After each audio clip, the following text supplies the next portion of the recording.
কারিকুলামের বিষয়ে যেটা বলেছিলেন সেটা স্যার আরো সুন্দরভাবে বলবেন। কারিকুলামের বিষয়ে আমরা খুব যৌক্তিক কারণে গত বছর যে বইগুলি ছিল সেইগুলিকেই আমরা আর একটু পরিমার্জন করে ভুলগুলিকে কমিয়ে নিয়ে এসে তারপরে এই বছর দিচ্ছি। একই সাথে আমরা কাজ করছি হলো 2027-এ যাতে আমি ক্লাস 6-এর নতুন কারিকুলামের আওতায় আসতে পারি। এবং আমরা আমাদের আন্ডারস্ট্যান্ডিংয়ে আপনারা হয়তো আমাদের আরো পরামর্শ দিতে পারবেন, সেটা হচ্ছে যে আমরা মনে করি যে একসাথে ক্লাস 6 থেকে 12 ক্লাস পর্যন্ত একসাথে কারিকুলাম চেঞ্জ করা কোনো সুচিন্তিত বিষয় না। আমাকে কারিকুলাম যদি নতুন দিতে হয় তাহলে পরে ক্লাস 6 থেকে দিতে হবে এবং ক্রমান্বয়ে প্রতি বছরে এই ছেলেটাকে নিয়েই আবার ক্লাস 7-এ সে যখন যাবে নতুন কারিকুলাম ক্লাস 7-এর জন্য হবে, এইটে যখন যাবে এইটে।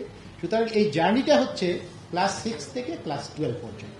এই পুরো জার্নিটা আমরা ক্রমান্বয়ে নতুন কারিকুলামের আওতায় যাব এবং সেটা শুরু হবে 2027 থেকে। সেটা আমরা শুরু করে দিয়ে যাব, কিন্তু আমরা শেষ করতে পারবো না।